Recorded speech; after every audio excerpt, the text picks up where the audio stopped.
Okay, this first caller is actually calling in via Skype. Again, you could join via Skype by dialing the Benjamin Dixon Show. And I believe, hang on, let me see what I can do here. Split that screen. All right, this young brother. Hey, brother, how's it going? What's your name and comment and or question? You are live on the air. We could see you. You won't be able to see me, but I can see you. Oh, Yeah, so we can hear you good. I, What's your name, comment, and a question? uh, I guess my name is Demetrius Snell. Oh, I'm Demetrius, calling from how's it Miami. going, man? How's it going? Black Republican on Twitter, right? Yes, that's me. All right. Um, I have a I black guess Republican on the line. What's on your mind, man?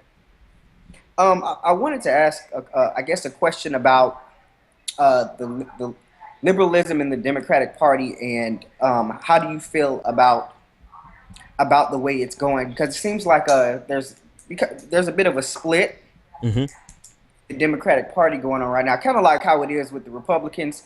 And I guess it's looking at the whole election as a whole, how both parties are, you have the far rights on one side and then the moderates in the Republican Party, and then you have the liberals and the moderates on the Democratic side.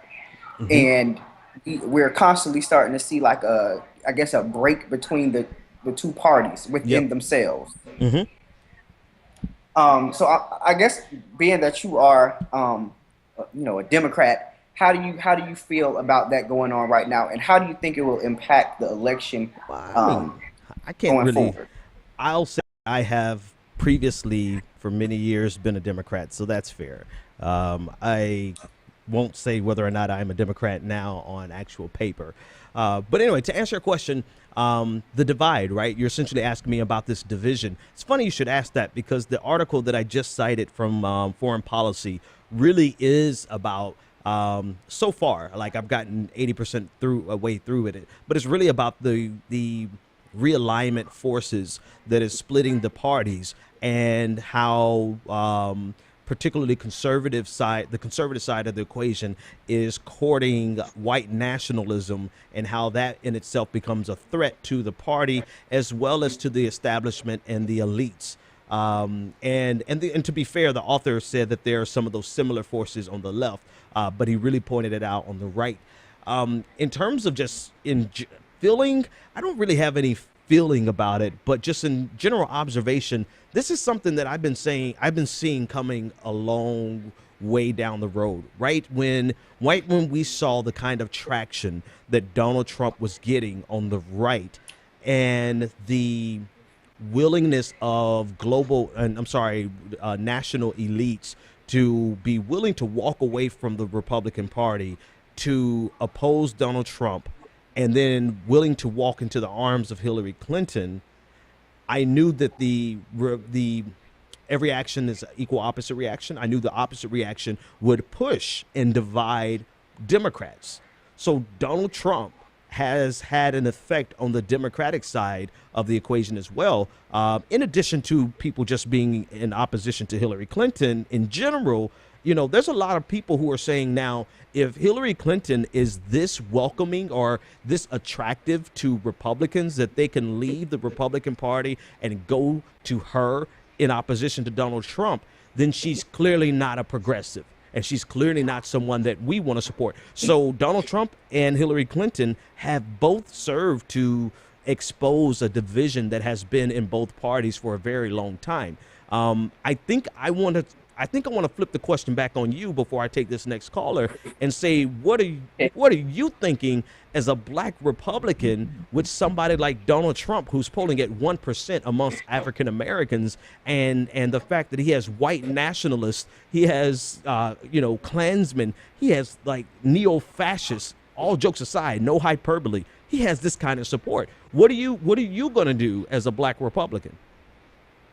Well, clearly, and just to answer your question, I'm not one of those 1% of African Americans So, that will be voting for Trump just because I knew Trump was a bad idea a long time ago when I was on the Al Jazeera show, mhm, talking about Donald Trump and the split that he's going to bring with the party, because I automatically knew he would win the nomination just because mhm, so many people I tell people he opened up a can of worms that that was he opened up something that was always there. I call it like it was a wound that he just Yep. cut open, because basically everything that he says and does is what people have been feeling. They didn't have anybody to speak up on it.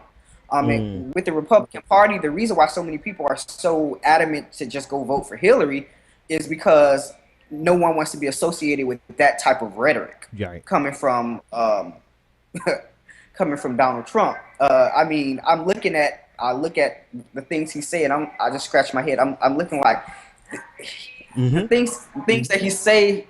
It kills me because I'm like, is he real? It's like as if he's trying to give this The, election yep. to So what? Hillary Clinton. So we know the problem. Then what are you gonna do? Who are you voting for? Or are you not ready to say? I right now I'm still. I had a meme where I had Stewie Griffin with the gun in his mouth, like Hillary Clinton or Donald Trump. I just rather shoot myself right now. I'm weighing my options out. I'm praying something some miracle happens between now and November. Hey, man. That's where I am right now. Demetrius, correct? Yes. Thanks so much for the call, man. Don't pull the trigger. It's something good to happen after. Thanks for the call. Eight five No seven problem. 600 0518. Open lines. We'll talk about just about anything. You can join via video if you call in via Skype. The Benjamin Dixon Show, pretty easy to remember, and just dial up. Please just make sure you have on some clothes. But I do wonder what I have several. I always have. I am absolutely that person who says I have a certain type of friend. I have white friends. I have, I even say I have black friends, but I have black conservative friends who are really stuck. They have a harder choice than I think a lot of progressives. Like we would rather. I said it last night. It's like a choice between how do you want to die? You want to get shot in the head and make it quick, or do you want to suffocate? And for me, it's like I don't know. That's not I don't want the end result, but man, this is a difficult choice that people have to make.